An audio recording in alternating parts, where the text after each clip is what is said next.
Hi folks, this is Steve from the Pistol Place and welcome to this video update on the Umarex Walther PPQ M2.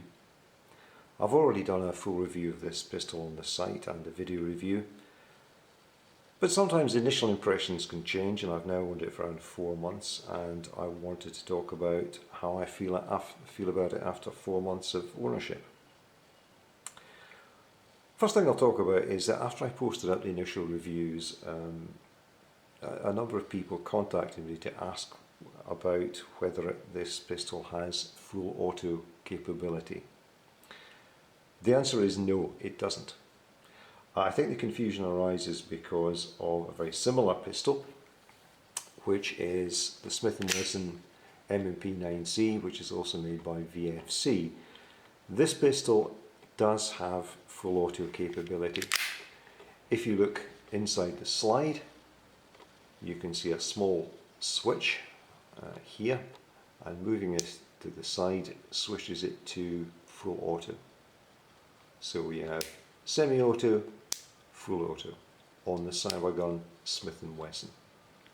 Now if you look inside the slide of the Umarex Walther, you will see that it looks very similar. Looks as if it has a similar switch, and I think a number of people take this to mean that probably this pistol also has full auto capability, but it doesn't.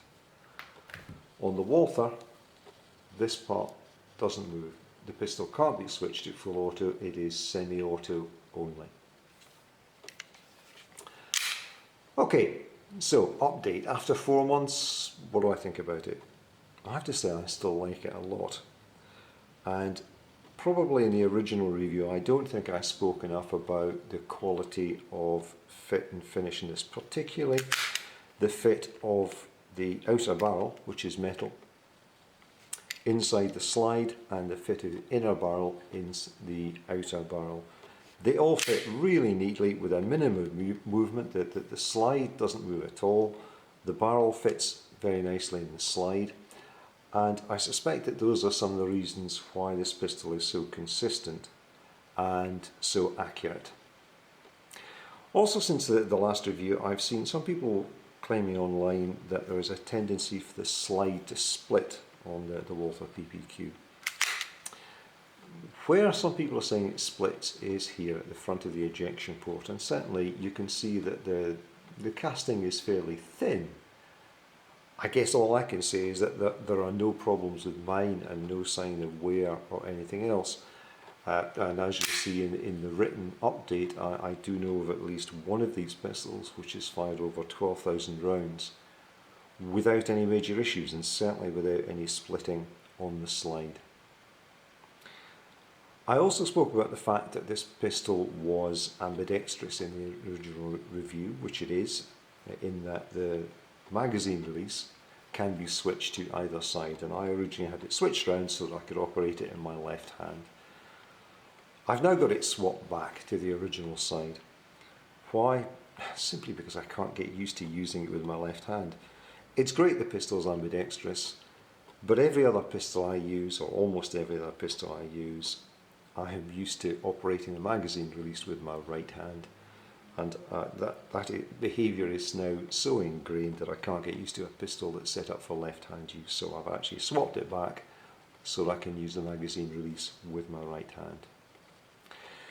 Shooting. I said in the original review that I thought probably after time accuracy would improve. It often seems to do that with airsoft pistols as they shoot in. So I have done an updated shooting video on the Walther PPQ, which you can see now.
Okay, so you can see that shooting is still good. If anything, it's slightly better than it was when I first tested the pistol. Seems to be very consistent, and the accuracy is pretty good. I would say 90% of shots are within a 1.5 inch group, and it is centered directly on the point of aim, which certainly in the pistols that I test and I own is quite unusual, and it makes a big difference if out of the box a pistol will shoot directly to the point of aim as this one does. The other thing is the ergonomics of it. I like the ergonomics of this pistol very much. Part of the reason for it, I think, is the shape of the grip. The grip has a pronounced hump at the rear, and it looks a little bit strange when you look at it.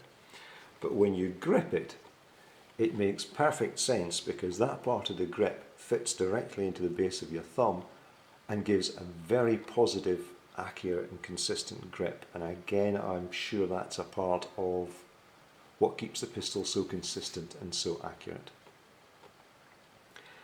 So after 4 months, what do I think about it? Well, I certainly like it as much as I did originally, possibly even a little more.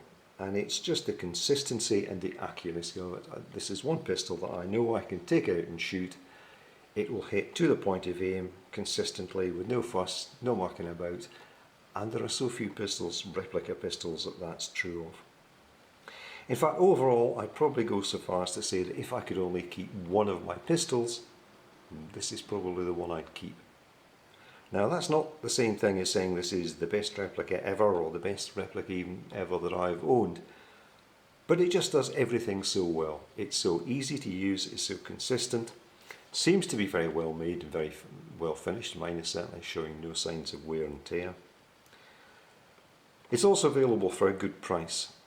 So overall, if you were looking for a modern replica, I think you could do a great deal worse than the Umarex Walther PPQ M2.